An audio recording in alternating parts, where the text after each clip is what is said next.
Well. It's April 2023. And yeah, I'm still working on this thing, but it is damn near done. YouTube, you are correct. I have been MIA. I've been busy. I've been dragging ass. I've been working two jobs trying to get enough odds and ends cash to finish this project because life got real. Life got real, pretty much for me and for half of everybody else. So, you are correct, YouTube. I have forsaken you. And today I'm going to do a little quickie video just to show you guys what the F I've been up to and how close to being done this thing really is. So, first things first, what are we staring at?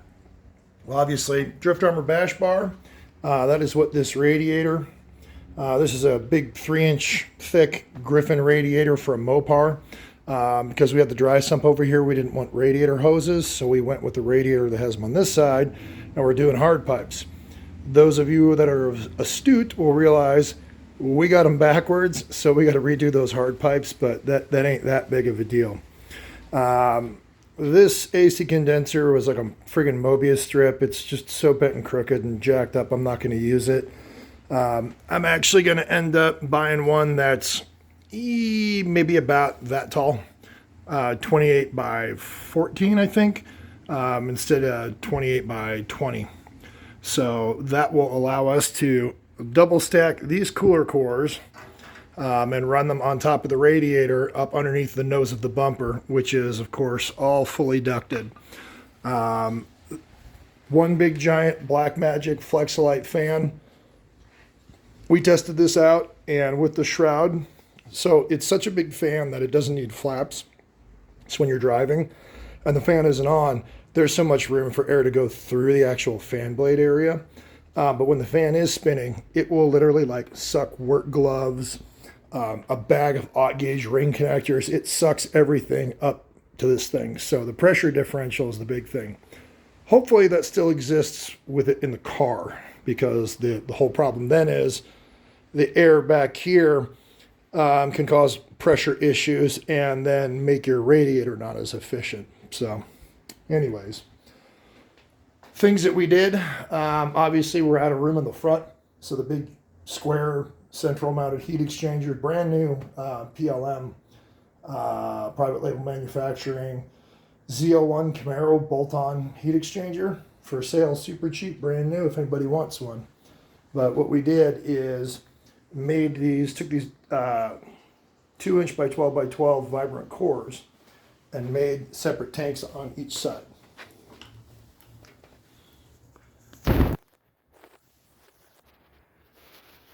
So you'll see, got 12 AN fittings.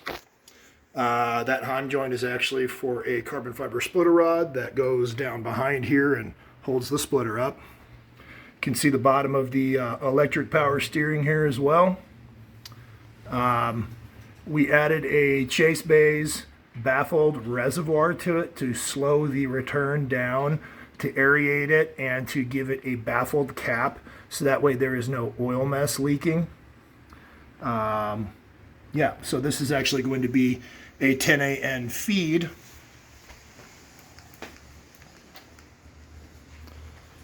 That comes up.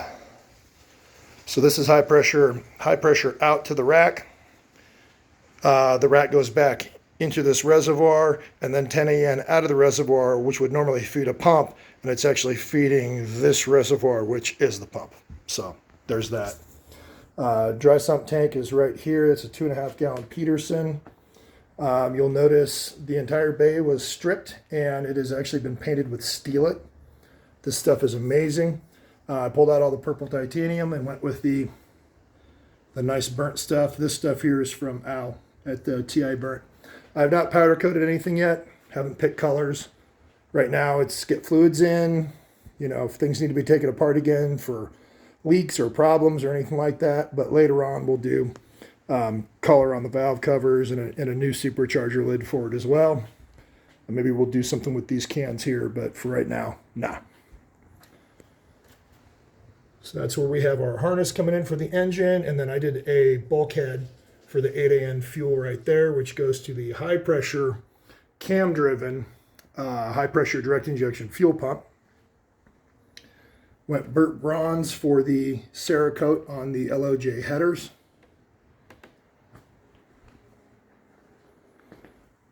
$103mm K-Tech throttle body. So we're going to end up doing something trick with the air, with the 4-inch. This is speed density tuned, so it doesn't need a MAF, so we don't need to worry about distance and all that, and MAF placement. So the filter is going to end up here. Clearly we're running out of room because this is our little swirl pot for the radiator cap, and then we've got an overflow that needs to mount in here somewhere. And then you can see these 10 AN oil lines that I have coming from the back of the oil pan. They have to go to an oil filter, remote mount oil filter somewhere. And then obviously, the power steering and oil coolers are going to mount here. So that's fun. Playing with this, and then I'm just going to, the entire, aside from these clamps, everything you can get to from the top, aside from obviously draining the radiator if there was fluids, but there's a nice petcock on this side and a barb, so that way it's not messy and it doesn't just splash. But it's all mounted to the bash bar. So you just pull these 4 bolts and the whole thing comes off. There's a Deutsch connector for the fan behind it. It's pretty slick. Headlights are done. Have the halos. Apparently there's 2 power circuits on these halos where it does every other 3. So on both of these, clearly I have a whole circuit that's not powered up, so I'll fix that later, and that red will be contiguous. It'll just be a big ring. Show you some stuff on the inside that was done. So you have to keep the factory gauge cluster in the car, even if you're going to get rid of it, if you want to keep creature comforts. My center dash isn't anywhere near done yet. It's just mocked up, but what we had to do was shave down, take the PCB out of the factory gauge cluster, shave it down, wrap it so none of the light showed, through the dashboard at night. I actually desoldered the piezo speaker that does the, the beep and the chimes and all that, and then we extended all the wires for this gauge cluster, the factory one, stuffed it where the airbag used to be, and then put the piezo speaker back under the dash here so it sounds normal. You have to have the dimmers connected to that in order for the dome light to work. But that it does work.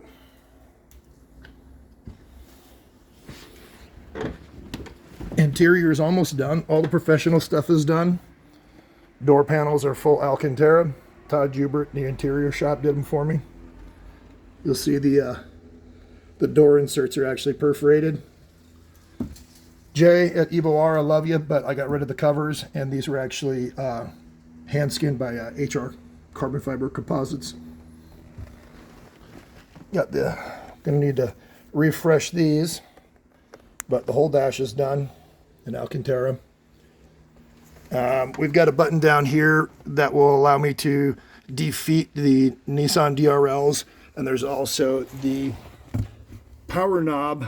Well, you can't see shit down there, but there's an adjustment knob for the amount of electric power steering assist that is given. So that's actually a CAN controller.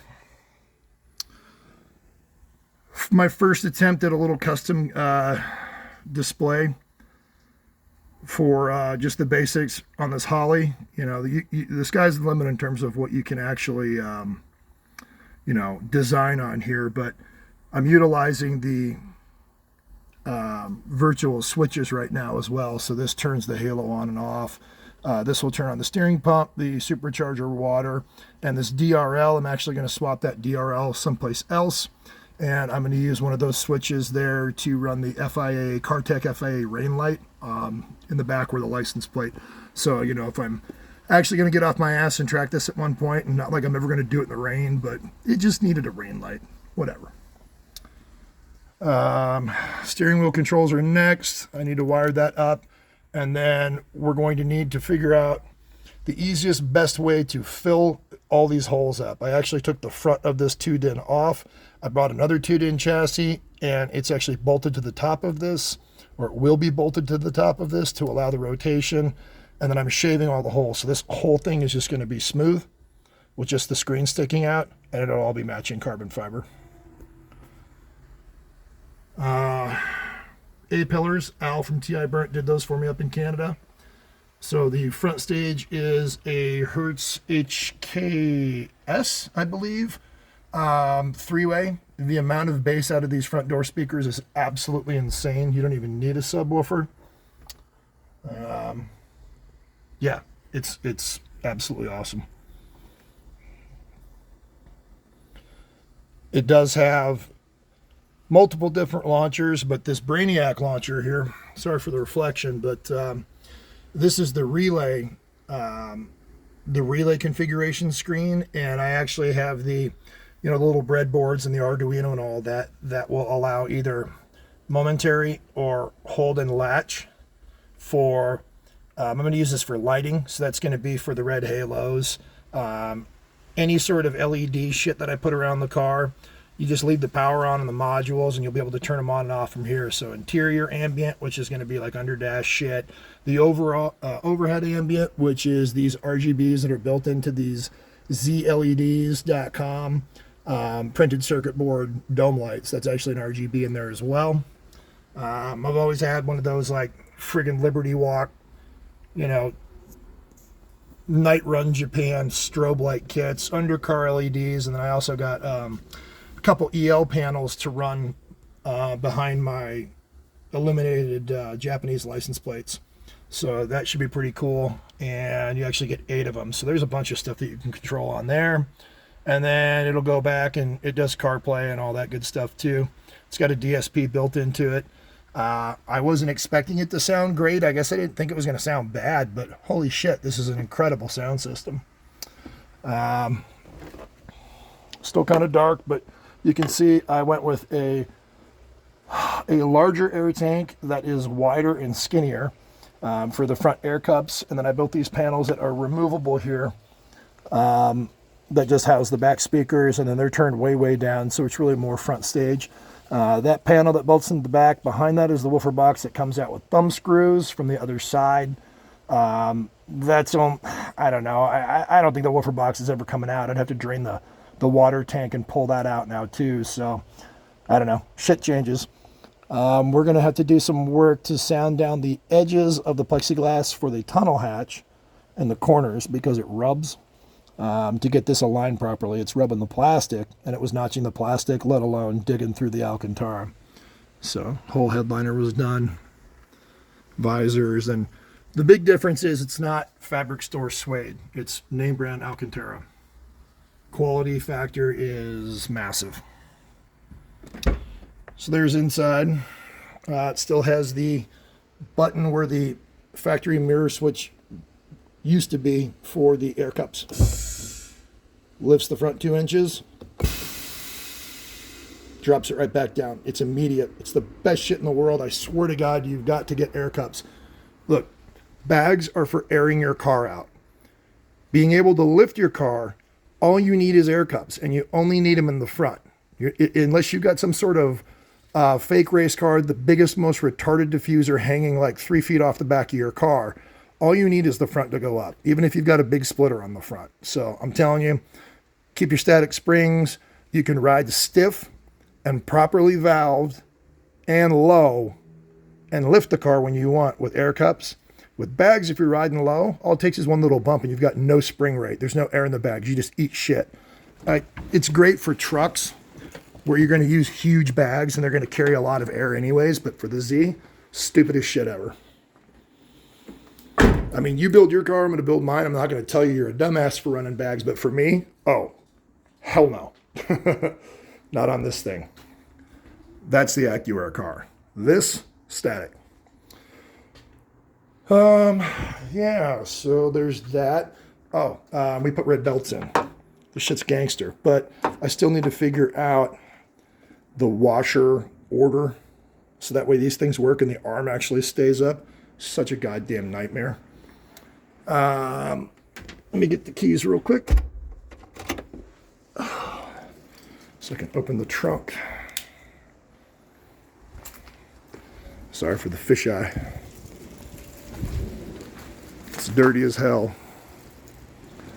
So we still have to wrap everything and put the mesh in and all that stuff. And the diffuser needs to get wrapped because the carbon needed some body work, so I'm not going to expose it. Plus, it's Ferrari carbon. It's that 1x1 stuff, and it's a China diffuser. I got it for like $1,000. It's just total dog shit carbon. There's so much white in it, so we're just going to wrap it.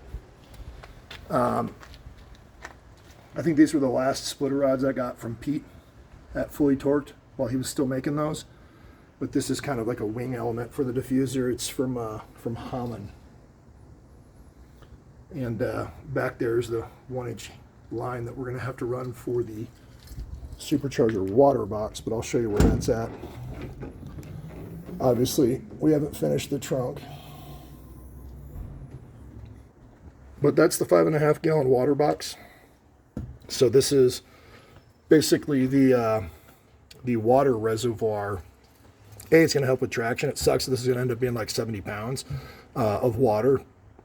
But having this much, along with a really bad shot of a Stewart EMP water pump, which is a $700 or $800 water pump, and 1-inch lines. This is specifically just for the supercharger system. And then we've actually got a bleeder valve right back here. There'll be a trim piece that goes along here, and everything obviously will be Alcantara and carpeted over and all that good stuff. But you'll be able to pop off just this piece, reach your hand in here, hit the drain if you want to make up a little room. Using some of my old airbag exits, I have a little PTC airline fitting that actually pushes in there and routes it away, so you can easily drain some water out. And if you're in a drag race or whatever, you can pack this full of ice and your supercharger will be good to go for several runs. So there's that. Still have to build the license plate light, reverse camera, and the button to release the trunk. Oh yeah. Dude, the fitment on this car is just ridiculous. It's so gnarly.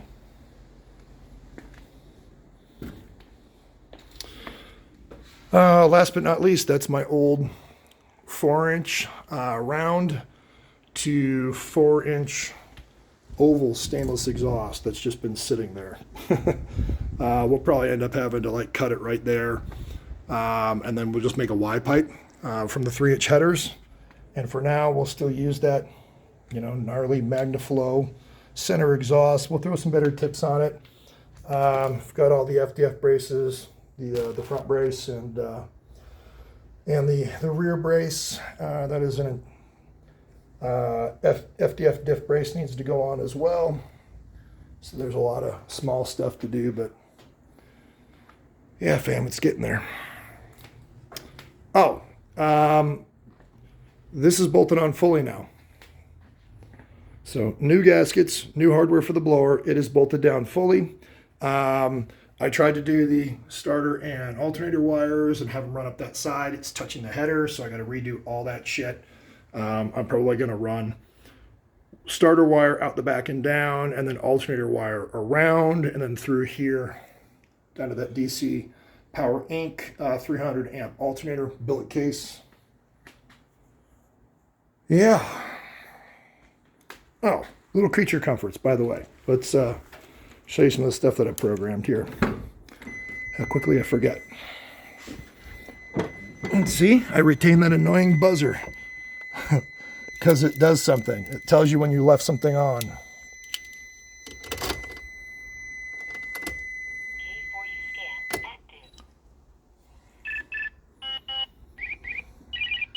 So some of the stuff that's cool. If you look on the top here, programmable inputs, I have a high beam indicator.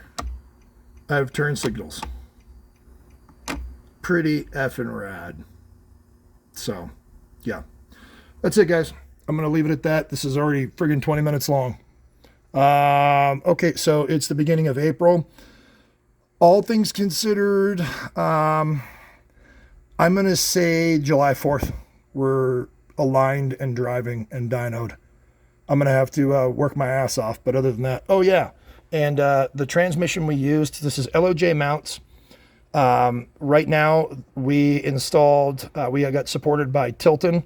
So thanks so much, Tilton, for, we're using an ST246, 246 millimeter, sprung organic, so a more streetable twin disc clutch for this. It's a billet clutch body as well. It's got the, fueled racing 350Z to T56 master cylinder. There's a speed bleeder on it up by the master cylinder as well. And then the transmission is a Tremec Magnum XL out of an S197 Mustang. And Joe Dietrich at Dietrich Motorsports in Texas hooked it up. Special needle bearing, roller bearing, pilot bearing, I should say, that I was able to put in the back of the Chevy crank to house a Chevy bell housing onto a Tremec that's made for a Ford. It's one piece. There's no shifter adapter. Guys, look how perfectly the shifter aligns up.